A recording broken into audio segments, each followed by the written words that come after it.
Okay, you guys, I'm trying this again. I think I had my mic muted and didn't realize it. So I apologize that you weren't able to hear me. I'm just going to double check. I think it's fixed, but I got carried away and I just started talking before I saw people's feedback on the fact that there was no sound. So I'm going to take a minute and just check and make sure that it actually is working. And I'm going to try this again, and I'm going to do this quickly because I have a call at 2, but I want to make sure I get through this. Let me know if you can hear me.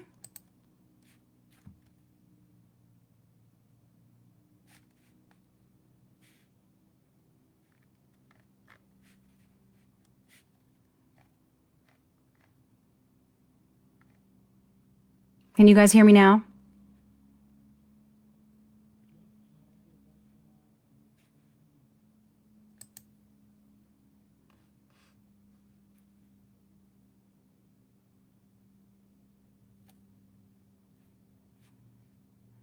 You guys might have all hopped off because you couldn't hear me.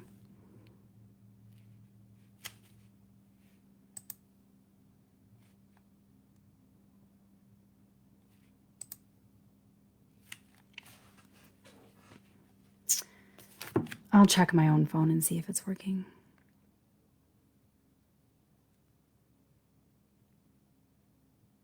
Thank you for everybody that tried to reach me and let me know that it wasn't working with the sound. But I think it is working now. I'm just going to check one place to make sure because I don't want to go through this all again and find out that it didn't work.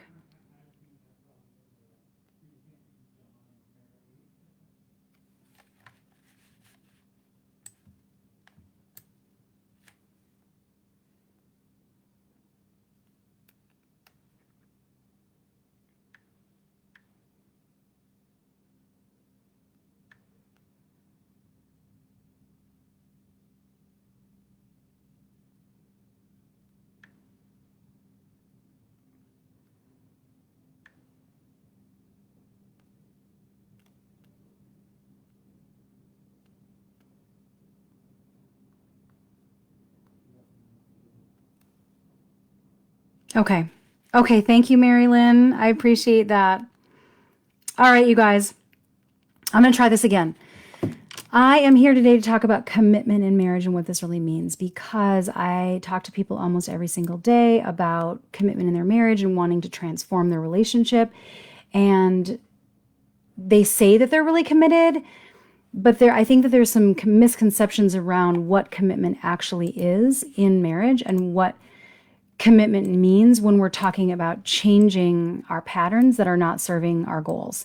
If your marriage is not where you want it to be, if the relationship is not where you want it to be, and you say, I am committed, I want to turn this around, then this is for you, just to check and do an inventory on yourself and, see that you really understand what this means.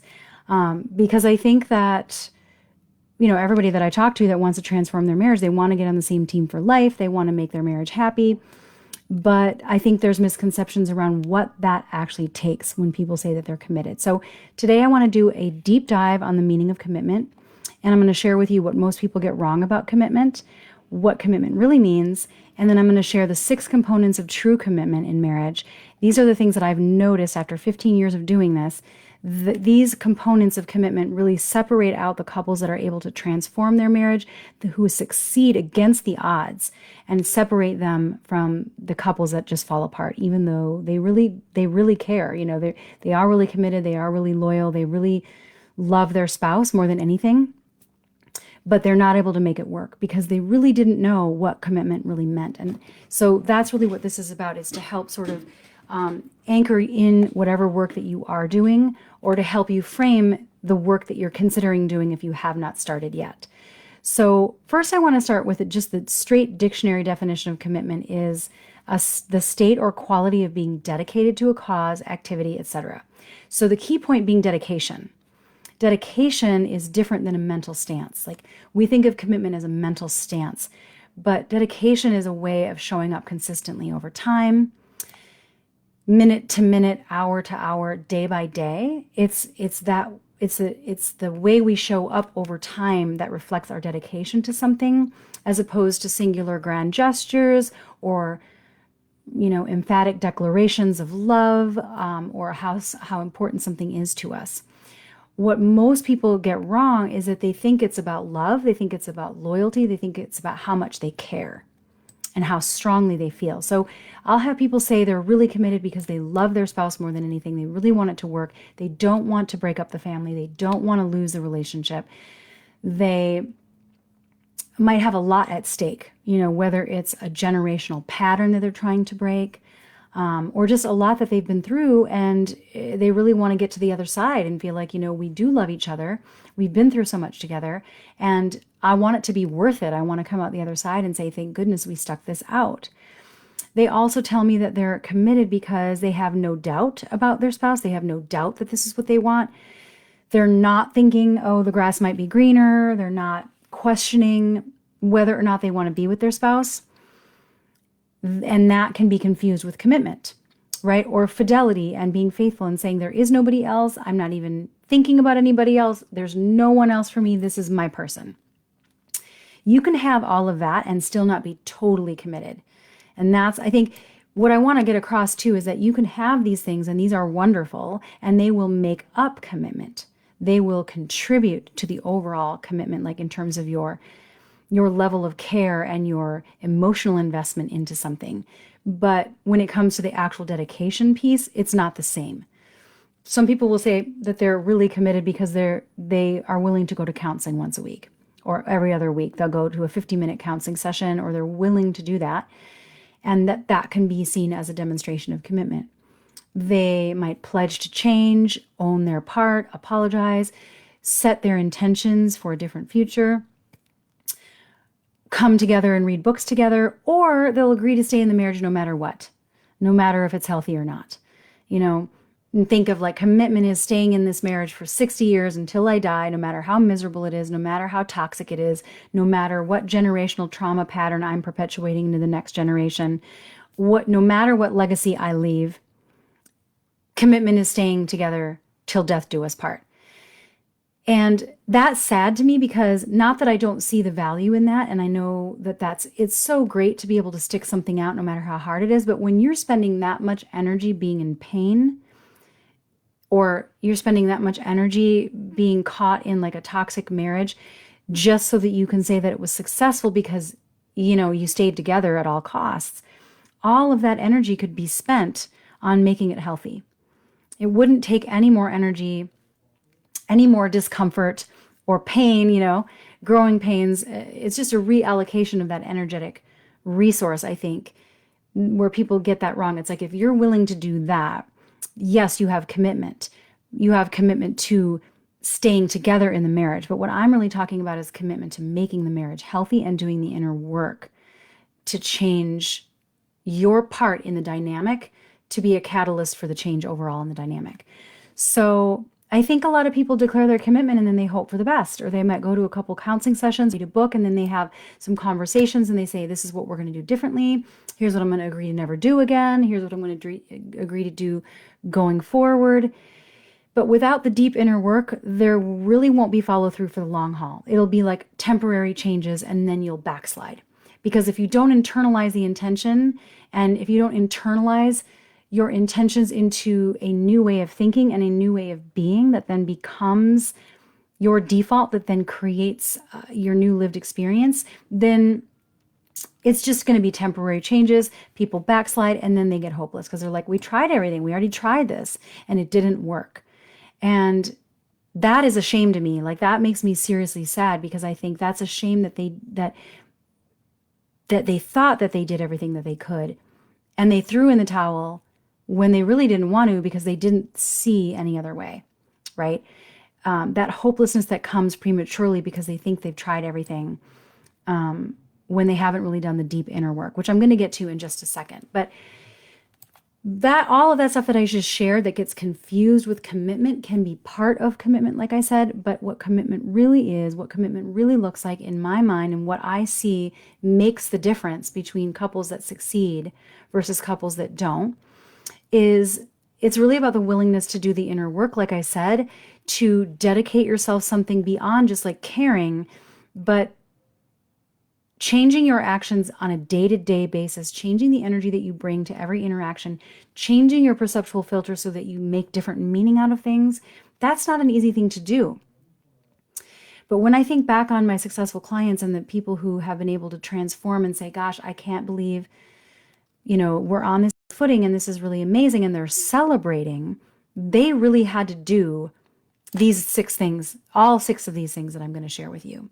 So what I'm talking about in broad strokes, and I'm going to get into more detail in just a second, but I'm really talking about is the commitment to lead yourself through dedication day to day, having it be on your radar all the time and not something that you compartmentalize. That's really what the big difference is. So the number one thing that couples who succeed have in changing their marriage is they have courage and a willingness to leave their comfort zone. So they're courageous enough to leave their comfort zone, stick their neck out, feel extremely scared, feel really vulnerable, feel exposed, feel out of their depth, feel humble, feel embarrassed, but be willing to take that leap of faith anyways. And that humility and that ability to be coachable and recognize I might have some blind spots. I'm willing to hear where they are. And I'm willing to hear things that are not going to be easy to hear. And I'm willing to shine the light into places that I don't want to see, right? Because you can't grow and stay comfortable at the same time. You really can't. You have to be willing to leave that comfort zone. I was saying earlier before, and I know you didn't hear this because of the sound wasn't working, but I'm sure you've seen that diagram where there's like a circle and this is your comfort zone, and then there's a dot right here and there's an arrow pointing to the dot that says, this is where the magic happens. The magic happens outside your comfort zone. And I've seen really, really, really good people who've been married for 30 plus years, who love their spouse, love their families more than anything in the world, who have not been able to keep their marriage because they prioritize their comfort zone. And it's not something that they did consciously, but when push came to shove and when it came to actually applying the insights day to day in their lives, it was too scary, it was too uncomfortable, and they just didn't do it. And people will avoid things and put it under the rug and put it on the back burner. And then in the end, their spouse just decides this isn't going to work. Nothing really has changed. I hear you saying that you want to change, but I don't see the changes because there's a lack of willingness to leave the comfort zone. Whether that's identified or not, that happens all the time. I see it every day. But you have to be willing to be courageous and to be humble and to, it hurts. It hurts to feel like, oh my God, I have to admit these things, or I have to own up to these mistakes I made. I have to feel the regret. I have to start showing up in ways that don't feel comfortable to me in order to create something new, or to give up the old narrative, or to start to live outside of what the default conditioning is telling you. That can be painful. Like that can take Herculean effort to get past. But if you're just willing to at least have the courage to step into that process, that's the first and most important thing. If you have that, that's like 50% of it. And a lot of people don't have that. But if you have that and you're checking in with yourself right now and you know that's you, then you're halfway there.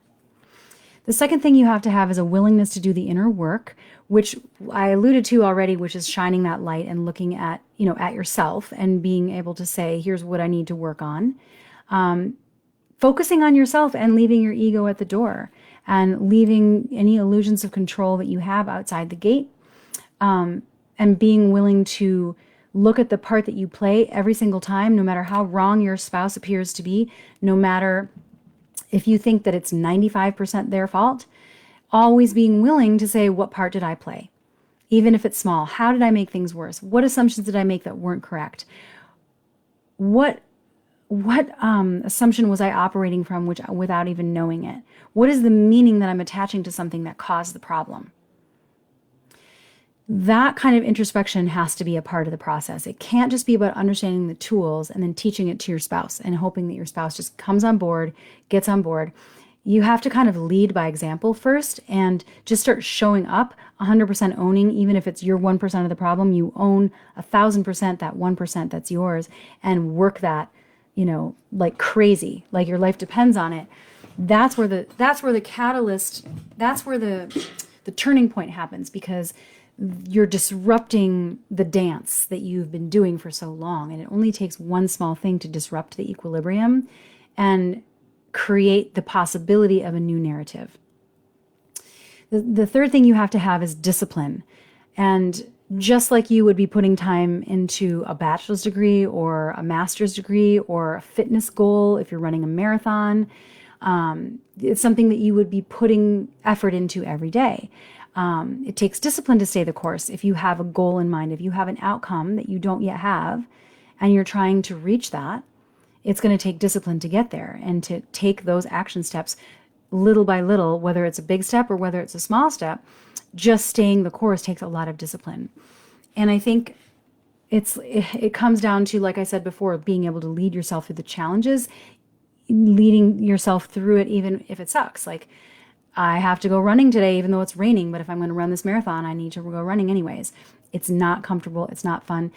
Another way that I look at discipline is not just leading yourself through the challenges. I look at discipline as surrendering to the decisions you've already made from your higher self.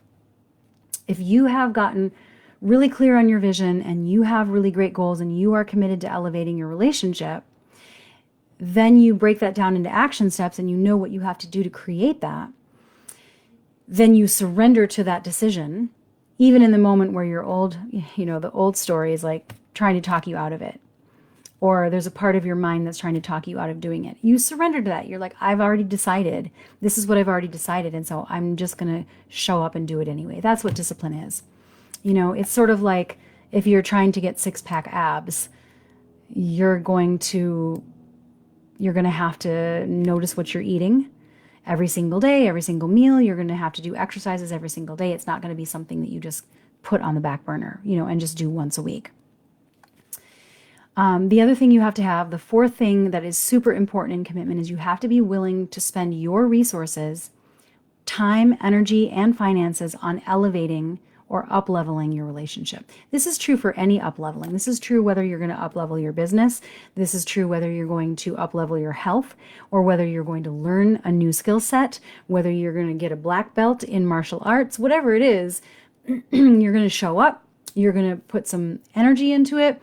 You're going to pay for the classes. You're going to get some mentorship. You're going to get some coaching. You're going to get some instruction. You're going to invest your time and your resources on something that you really want to elevate in your life. So, a lot of times people will say, I'm really committed to this. This is the most important thing to me, but they will not find the time. They'll say, I just don't have the time. Whether they're people who are not my clients or the people that are my clients, friends of mine or clients of mine even, who have already declared, who have invested, who have said, I am all in on this and this is the most important thing. And then week to week, it's like, I can't find the time. Life is so busy. I'm just waiting for things to calm down. And they're still, I don't know if they're just unconsciously waiting for some magical time to open up in their calendar where now it will be easy or convenient, but it just never will be, right? It's never going to feel like it's just going to fall into your existing life unless you carve.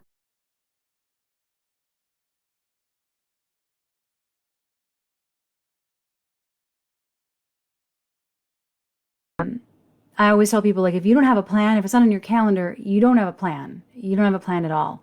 And you're probably subconsciously waiting for life to just take you in a different direction and leaving it to chance, as opposed to deciding this is what I'm doing and this is in my calendar and I'm going to find the time.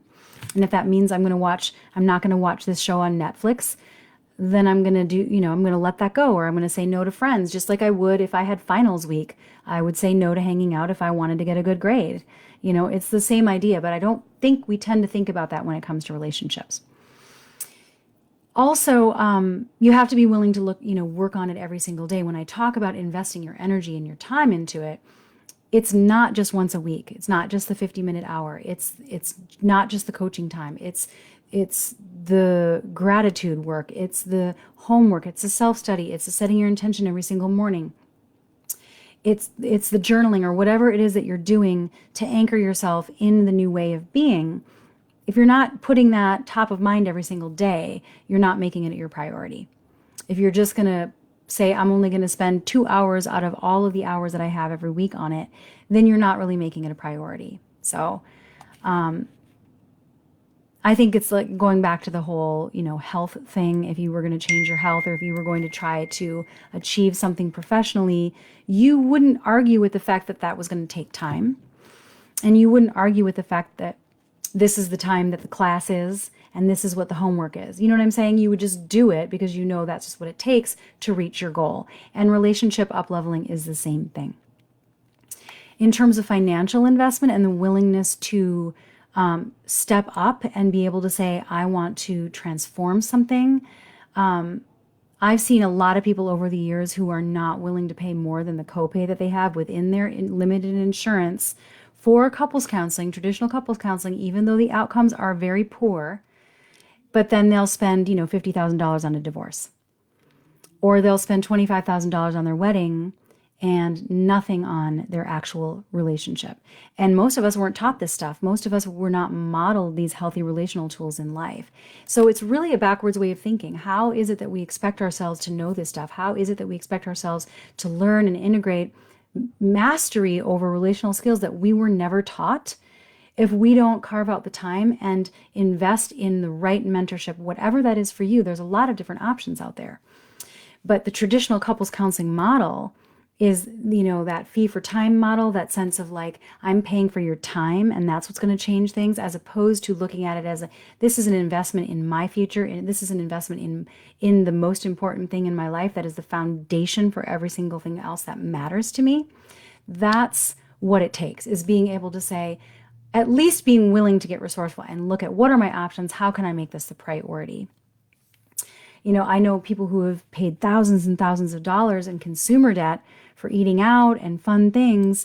And then that's the reason they say that's the reason why they can't invest in their relationship. And so it's sad to me. It's like, so you will pay for something that you get no return on. And then you are saddled in such a way that you can't do the same for something that you absolutely get a return on. And that's part of it. You have to be willing to look at, what am I willing to do? Because the decision to invest your time and your resources into a transformation, that's where the transformation starts, is getting your head around that. Because it's really putting what matters most into the thing that you want the most. That's the only way. That's the only way. You have to be willing to put your money where your mouth is. And that's just the world that we live in. And there's no way around that. And I think that you have to get past the feeling, or most people have to get past the feeling that or the expectation that it will be convenient, that it will fall into my budget, that it will fall into my schedule, that it will fall into something outside of what I already have, and that it's not something that I should have to be strategic about. But if I have to get strategic about that, that feels too uncomfortable. That feels too inconvenient. That feels like too much work. That feels like it's not the right time, if I have to be strategic about it. Because I don't know why people feel like relationship transformation is exempt from the laws of transformation. Like somehow it shouldn't be that hard, is what I hear people say. It shouldn't be that hard. It just shouldn't be that hard. If it's meant to be, it should be easy. But that's actually not true.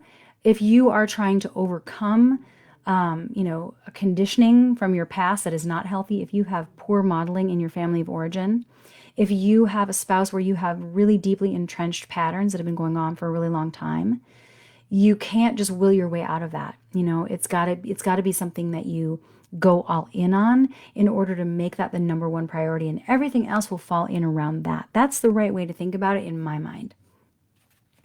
And that's how I have found transformation in every area of my life, including my marriage transformation. I think that, we always find a way to focus on the things that we care about the most. And we always find time. Like I'll even say, I'm so guilty of this too. Like I'll say, I don't have time to go to yoga. I don't have time to meditate. I don't have time to do these things that I know I should be doing, because I look at my calendar and I tell myself that I'm too busy. But the truth of the matter is that when I think about how much time I spent scrolling through my feed, or how much time I spent looking at stupid things online, if I added up that time and I put that time into the things I say I don't have time for, I find that I actually do have the time. I'm just not aware of the fact that I'm not conscious of the fact that I'm choosing to spend that time on something that matters less because it's in my comfort zone. So I guess all this to say that, you really have the power to create your own reality. I think that, one more thing I wanted to say before, I'm sorry, I just about skipped over this. Number 5 is, in order to be truly committed, you have to be unrealistic. You have to take a stand beyond the existing facts of your situation, or you're not going to create anything new.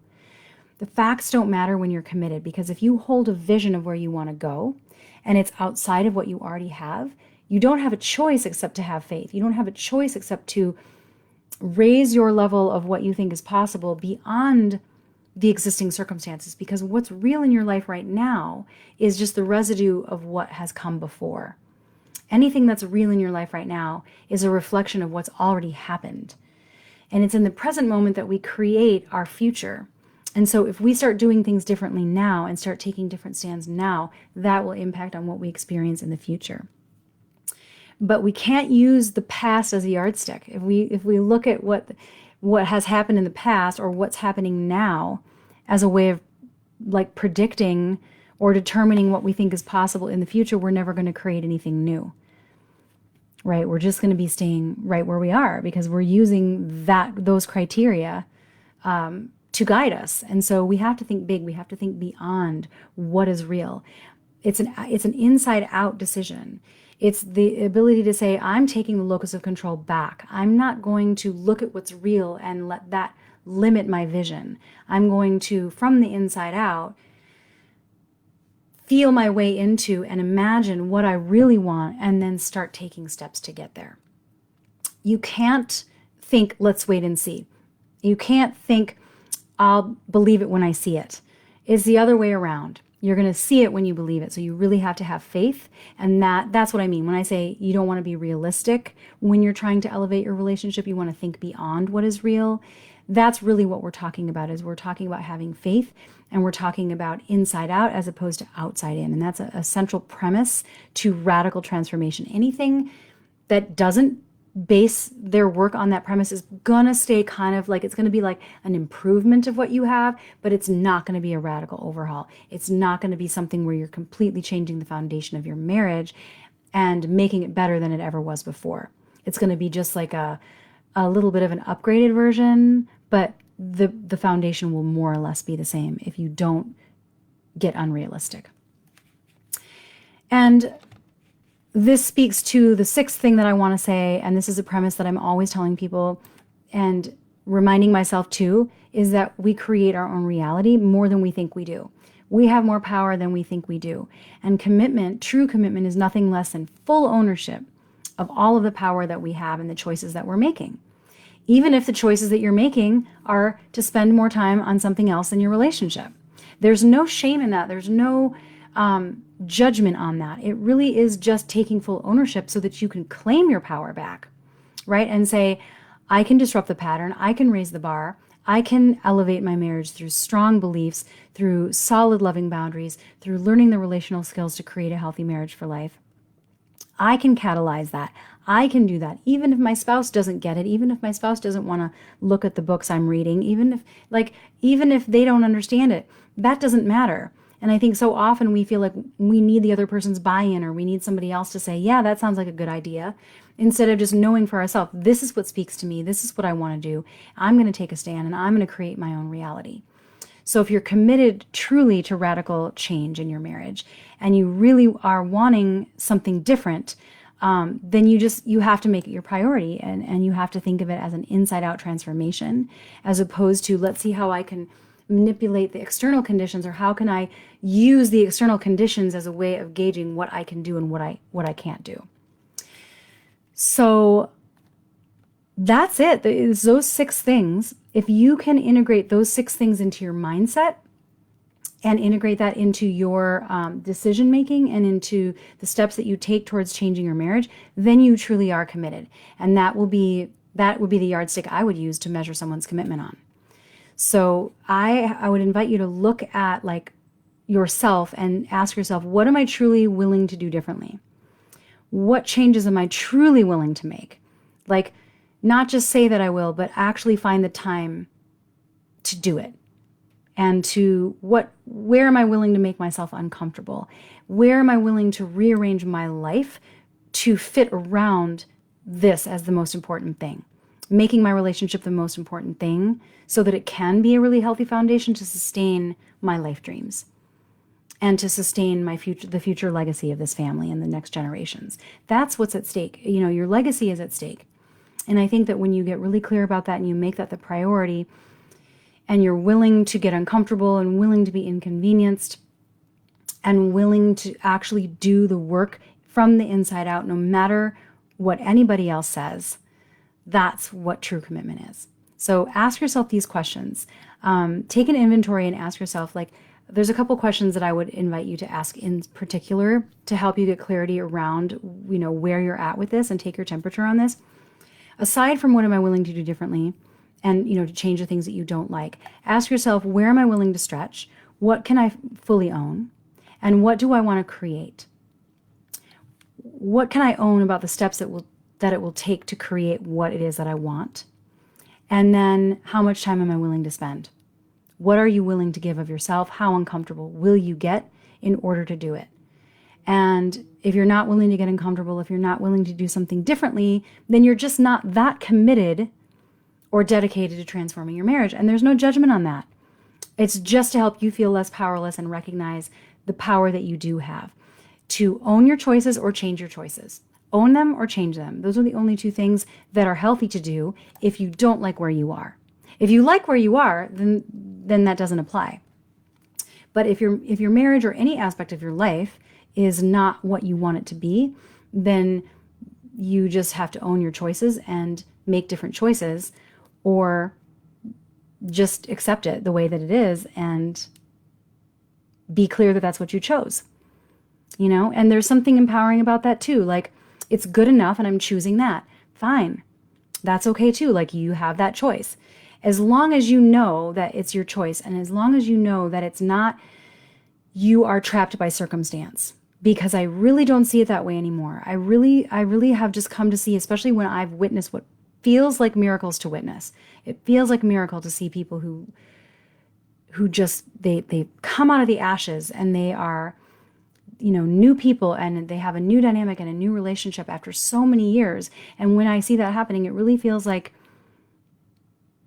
unbelievable. It feels unbelievable, and it's incredibly inspiring. And in watching that over the years, and even in my own relationship and how I was able to transform that from the inside out, I really believe that everybody has the power to do that, even if it looks like the conditions are stopping you. So ask yourself, how would that look? What would that look like? And even if you don't know the answer, as long as you're willing to ask the question, what would that look like? How could I do that?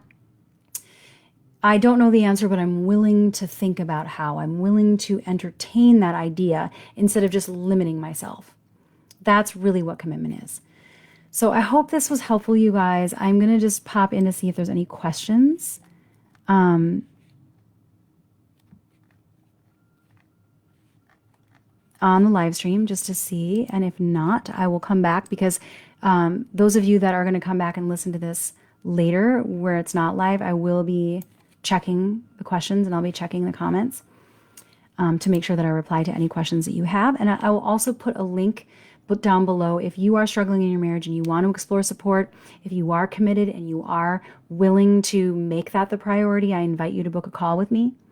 It is a free call. There's no obligation. It's really just to do an assessment and figure out, like, what are your dynamics, where are the challenges, what's keeping you stuck, and then to make some recommendations. If I'm not the best fit for you, I will definitely point you in the right direction and connect you with who is, or make some recommendations in terms of resources and that kind of thing. You can book in with me at monikahoyt.com/talk. I think that's right. monikahoyt.com/talk. I'll put it in the link below. And I'm just checking to see if there's any questions here. And then if not, I will sign off for today.